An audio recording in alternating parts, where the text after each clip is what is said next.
अनुवादकों के लिए राजभाषा विभाग के अलावा अगर कोई और बड़ी जगह है तो वो है संसद।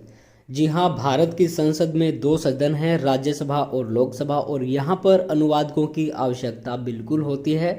और सबसे बड़ी बात यह है कि आपको जीवन भर आजीवन दिल्ली में ही रहना पड़ता है। और बहुत सारे कैंडिडेट ऐसी नौकरी चाहते हैं कि वो परमानेंटली किसी एक जगह पर, खासकर दिल्ली जैसे शहर में रहें, जो कि वैसे तो इतना अच्छा है नहीं वातावरण के हिसाब से, लेकिन फिर भी वो सहूलियत के हिसाब से बहुत ही अच्छा सेटलमेंट जो होती है वहाँ पे वो ठीक पड़ती है। तो आज की वीडियो में हम आपको बताएंगे कि ट्रांसलेटर जो होते हैं पार्लियामेंट ऑफ इंडिया में, राज्यसभा और लोकसभा में, उनकी कितनी सैंक्शनड पोस्ट है, कितना पे स्केल है, और उसकी एलिजिबिलिटी क्या होती है, क्या क्वालिफिकेशंस होती हैं, कितनी एज की आवश्यकता होती है, और मेथड्स ऑफ रिक्रूटमेंट क्या हैं। इसके साथ साथ देखेंगे कि कितने सारे प्रमोशंस होते हैं। तो सबसे पहले हम जानते हैं राज्यसभा के बारे में।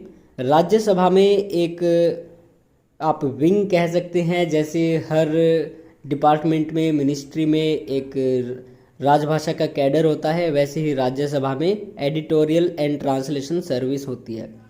तो इसके अंतर्गत टोटल सैंक्शन पोस्ट हैं 128। मतलब आप मान सकते हैं कि राजभाषा की जो पोस्ट है टोटल 128 हैं, उनमें से 81 पर अभी कार्यरत है कर्मचारी अधिकारी, और 45 वैकेंसीज हैं राज्यसभा में। तो यहाँ पे सबसे पहली जो पोस्ट है वो है ट्रांसलेटर की, लेवल 8 ग्रुप बी में आती है, और इसकी सैंक्शन पोस्ट है 55। इसके मेथड ऑफ रिक्रूटमेंट की बात करें तो ये डायरेक्ट होगी, लेकिन डायरेक्ट रिक्रूटमेंट अगर नहीं होती है तो डेपुटेशन, एब्जॉर्प्शन या फिर फॉरेन सर्विस बेसिस पर भी राज्यसभा कर सकती है।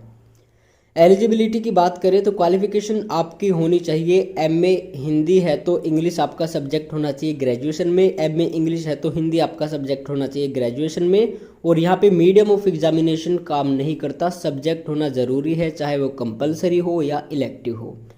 या फिर इसके अलावा होना चाहिए मास्टर डिग्री किसी भी सब्जेक्ट में विद हिंदी एंड इंग्लिश, दोनों सब्जेक्ट होने चाहिए ग्रेजुएशन लेवल पर। यहाँ पे इन्होंने ये कंडीशन नहीं रखी है कि ग्रेजुएशन में 1 साल हो, 1 सेमेस्टर हो, 3 साल हो। इनका कहने का मतलब है बस सब्जेक्ट हो, चाहे आपने 1 सेमेस्टर पढ़ा है, चाहे 1 साल पढ़ा है, या फिर 3 साल पढ़ा है। उसके साथ साथ आपके पास होना चाहिए diploma certificate course in translation, या फिर 2 साल का एक्सपीरियंस। आगे एज लिमिट की देखें तो भाई यहाँ पे 35 साल एज लिमिट होती है राज्यसभा में ट्रांसलेटर के लिए। इससे अगला जो प्रमोशन होता है वो होता है एडिटर का, जो लेवल 10 में आता है ग्रुप ए, और इसकी सैंक्शन पोस्ट है 32।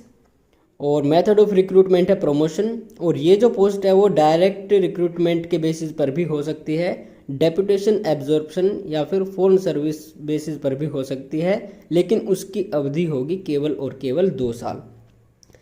चलिए एलिजिबिलिटी जान लेते हैं। तो यहाँ पे 5 साल की जब सर्विस हो जाती है ट्रांसलेटर की, तो उसके बाद क्या होता है, आपका जो अगला प्रमोशन होता है वो होता है एडिटर का, जो लेवल 10 ग्रुप ए में आता है। अगर डायरेक्ट रिक्रूटमेंट होती है तो फिर इसके लिए क्वालिफिकेशन चाहिए एमए हिंदी और इंग्लिश विद इंग्लिश और Hindi as subject degree level, और MA Sanskrit with Hindi and English both subjects at graduation level. इसके साथ साथ 7 साल का एक्सपीरियंस ट्रांसलेशन में होना अनिवार्य है। एज लिमिट की बात करें तो 35 साल होगी अगर ये डायरेक्ट रिक्रूटमेंट पर होती है, तो अगर प्रमोशन होता है तो उसके लिए कोई एज बार नहीं होता। इससे अगला प्रमोशन जो तीसरा होता है वो होता है डेप्यूटी डायरेक्टर का, और ये आता है लेवल 11 में ग्रुप ए। सैंक्शन पोस्ट है 25, और मेथड ऑफ रिक्रूटमेंट है प्रमोशन। तो प्रमोशन से ही ये पोस्ट आपको मिल सकती है। एलिजिबिलिटी या तो 3 साल की सर्विस हो एडिटर के पद पर, या फिर 8 साल की कंबाइंड सर्विस हो एडिटर और ट्रांसलेटर के पद पर। इससे अगला प्रमोशन आता है जॉइंट डायरेक्टर ईएनटी लेवल 12 में। सैंक्शन पोस्ट है 12, और मेथड ऑफ रिक्रूटमेंट है प्रमोशन, और ये 3 साल की सर्विस हो आपकी डायरेक्टर, डेप्यूटी डायरेक्टर ईएनटी, या फिर 6 साल की कंबाइंड सर्विस हो डेप्यूटी डायरेक्टर एंड एडिटर। इससे अगला जो प्रमोशन होता है लेवल 13 का, इसकी सैंक्शनड पोस्ट है 3 और ये प्रमोशन से ही आपको मिलेगी। ये डेपुटेशन पे अगर आएगी तो 14 साल का ग्रुप ए की सर्विस में एक्सपीरियंस चाहिए होगा और एलिजिबिलिटी है 6 साल जॉइंट डायरेक्टर के पद पर या फिर 9 साल कंबाइंड सर्विस हो joint director and deputy director. आगे चलते हैं जॉइंट सेक्रेटरी। ये सैंक्शनड पोस्ट है 1। मेथड ऑफ रिक्रूटमेंट वही प्रमोशन होगा, लेवल 14 में आता है। 3 साल की सर्विस डायरेक्टर के पद पर हो, उसके साथ साथ 17 साल का एक्सपीरियंस ग्रुप ए सर्विस में होना चाहिए, तभी कोई कैंडिडेट, कोई अधिकारी जॉइंट सेक्रेटरी ENT ब्रैकेट में इसलिए लिखा है क्योंकि और भी सारे पद होते हैं, तो ये पता होना चाहिए कौन सा है। तो राजभाषा, जैसे राजभाषा के लिए जब सीनियर ट्रांसलेटर से ऊपर जाते हैं तो असिस्टेंट डायरेक्टर और भी एडमिन सेक्शंस में होते हैं, इसीलिए OL लिखा होता है ब्रैकेट में। डेप्यूटी डायरेक्टर होता है, उसमें भी ब्रैकेट में OL लिखा होता है। उससे ऊपर जितनी सारी पोस्ट होती हैं ब्रैकेट में OL होगा, क्योंकि वो पोस्ट और किन्हीं कैडर में भी होती हैं। सेम यहाँ पे जॉइंट सेक्रेटरी और भी होते हैं, लेकिन ENT का एक ही होगा। आगे आपको बता देते हैं एडिशनल डायरेक्टर की भी यहाँ पर पोस्ट थी, लेकिन उसको एबोलिश कर दिया और उसकी जितनी सारी पोस्ट और वैकेंसीज थी वो जॉइंट डायरेक्टर ENT में जोड़ दी गई। तो ये तो है राज्यसभा में। अब देखते हैं लोकसभा। लोकसभा में भी इसी नाम से है एडिटोरियल एंड ट्रांसलेशन सर्विस, और यहाँ पे टोटल सैंक्शन पोस्ट है 224, फिल्ड की गई है 149 और अभी 61 से ज़्यादा वैकेंसीज यहाँ पर हैं टोटल जो होती हैं।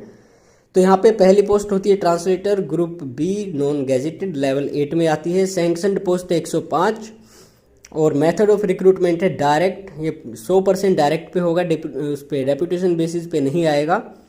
और एलिजिबिलिटी देखें तो यहाँ पे है MA हिंदी और हिंदी मीडियम या फिर MA इंग्लिश और इंग्लिश मीडियम विद इंग्लिश और हिंदी जैसे भी सब्जेक्ट का कॉम्बिनेशन होगा as a subject at degree level, या फिर master degree in any subject with Hindi and English both as subjects at graduation level.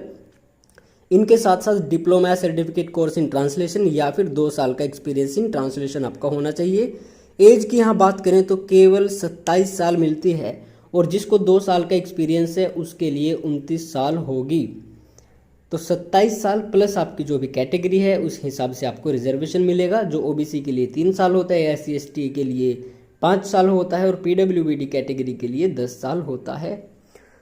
आगे देखते हैं अगला इसका जो प्रमोशन होता है वो होता है assistant director level 10 group A gazetted, सारे गैजेटेड आएंगे। तो इसकी सैंक्शन पोस्ट है 52 और मेथड ऑफ रिक्रूटमेंट प्रमोशन से ही फिल होगी। 5 साल की सर्विस ट्रांसलेटर की अगर हो जाती है तो वो बन जाता है जी असिस्टेंट एडिटर इन लोकसभा, या फिर 10 साल की combined service as translator and Hindi assistant, लेकिन हिंदी असिस्टेंट की पोस्ट भी इन्होंने अबोलिश कर दी। आगे चलते हैं, अगला प्रमोशन आता है